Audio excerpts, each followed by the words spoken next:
sebenarnya dalam kita melihat bagaimana perjalanan case ini. Jadi pemahaman pelapor tentang case-nya, lalu apa yang dia laporkan. Karena kalau kita buat laporan polisi itu udah mesti ada alat bukti yang mau kita ajukan apa. Ini gimana bisa cuma berdasarkan kardus ya, lalu berdasarkan omongan dari lapor, lalu itu lisan, nggak ada suratnya. Lalu kemudian itu dijadikan sebagai laporan dan laporan diterima, naik penyidikan. Lalu gimana caranya itu dari lidik naik ke sidik? Kalau cuma berdasarkan kardus sama berdasarkan omongan yang sifatnya lisan. Jadi sama aja kayak gini ya. Saya dengar dari saudara nih, tuh saya laporkan aja langsung, ini sama aja gosip. Jadi apa yang harus dilakukan itu adalah buktinya apa? Kalau itu ada suatu pernyataan, maka pernyataannya apa? Bentuk tertulisnya. Maka tadi saya tanya, alat bukti tertulisnya apa? Dari keterangan lapor berkaitan dengan hilangnya tadi. Nggak ada.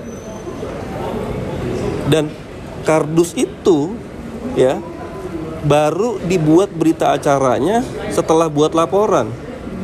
Gimana ngambil barang seseorang ya, dijadikan laporan, terus baru setelah laporannya naik sidik, baru dibuat berita acaranya. Itu cara kerjanya. Maka saya bilang, cara kerja Anda tuh nggak boleh begitu ke depan. Itu yang terjadi. Bagaimana dengan orang yang nggak punya apa-apa? Ya, lalu atas dasar wewenang yang sewenang-wenang itu kemudian dia ambil seperti itu saja, itu kan nggak bagus ke depan. Nah itu yang jadi concern saya, kok bisa kayak begitu cara kerjanya.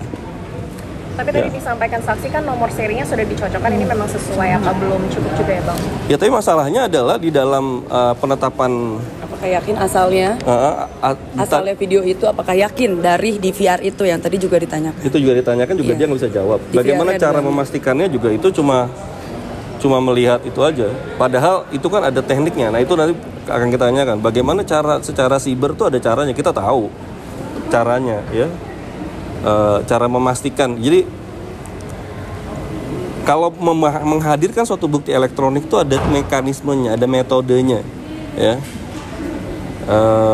Kalau saya ngajarin ya mahasiswa saya gimana cara menghadirkan bukti elektronik dalam bukti tertulis itu ada metodenya. Yang dilakukan ini katanya menghilangkan data elektronik tapi cuma dari kardus, terus nggak ada bukti pemeriksaan lapornya, dari ahlinya nggak ada, terus gimana? Kemudian yang signifikan juga kalau memang itu dia sudah dapat pastikan bahwa berasal dari DVR G-Lens, itu artinya G-Lens seharusnya menjadi barang bukti utama dalam perkara ini. Karena di dalam dakwaan juga DVR yang disebutkan itu yang disasar adalah G-Lens. Akan tetapi yang digarisbawahi G-Lens itu malah tidak ada di dalam penetapan bukti. Nah, dalam proses hukum apabila suatu barang bukti itu tidak ada dalam penetapan, itu seperti benda yang tiba-tiba muncul di dalam persidangan. Itu yang tadi saya mengajukan keberatan karena memang saya keberatan barang bukti itu dihadirkan di persidangan karena tidak ada di dalam berkas perkara. Dan apabila didalilkan bahwa barang bukti itu ada di dalam berkas perkara lain, maka ingin ditunjukkan di dalam berkas perkara yang mana. Karena di dalam berkas perkara saya ada penetapan yang untuk 340, perkara lain itu sudah disisir, tidak ada barang bukti G-Lens. Sedangkan di dalam dakwaan yang disasar adalah G-Lens. Nah, dalam proses hukum kan yang harus dibuktikan adalah yang di dakwaan.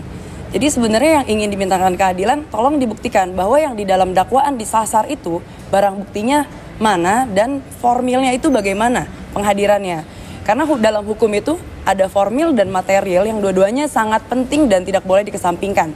Apabila dikesampingkan itu melanggar hak asasi manusia. Itu karena ini kan kita bicara tentang nasib orang gitu yang mungkin setelah ini dia harus dihukum. Oleh karena itu harus benar-benar proses dan materinya itu benar. Gitu. Kemudian tadi yang juga menjadi poin krusial, tidak ada satu bukti lain selain keterangan.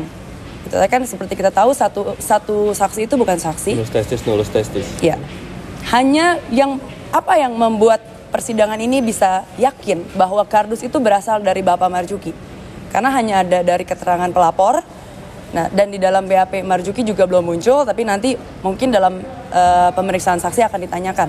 Tapi kalaupun Marzuki menyatakan memang benar dari dia, itu dalam saksi satu keterangan saksi ya nilainya 1.000 juga nilai 1. Saya minta apa bukti tertulis, seperti sebenarnya kan bisa ada tanda terima kalau kita ambil barang orang, tanda terima, berita acara, apalagi itu milik komplek. Tadi kan disampaikan saudara pelapor sendiri itu milik kompleks. Kenapa bukan diambil dari ketua komplek? Kenapa bukan diambil dari ketua warga, ketua lingkungan? Kenapa diambil dari Pak Marzuki? Dan kenapa ini penting? Karena kita perlu tahu ini benda yang untuk memasukkan orang ke dalam penjara ini berasal dari mana. Mungkin itu ya poin penting. Ada poin penting lagi. Tadi juga kita tanyakan juga tentang kualifikasi pelapor kan. Di kualifikasi pelapor itu bagaimana, di atas dasar inisiatif sendiri atau dasar perintah, itu juga nggak jelas ya. Sama kayak kemarin juga dalam pemeriksaan Baikuni juga kita melihat itu ya, posisi itu tadi disampaikan juga. Dan ada keterangan yang agak sedikit berubah kayaknya dari keterangannya Aditya ini, dan dia melihat bahwa ini dia sebagai pelapor karena dia anggota tim sus ya, tetapi ternyata dalam sprint tim susnya nggak ada tuh perintah untuk membuat laporan polisi gitu. Jadi dasar dia terus apa?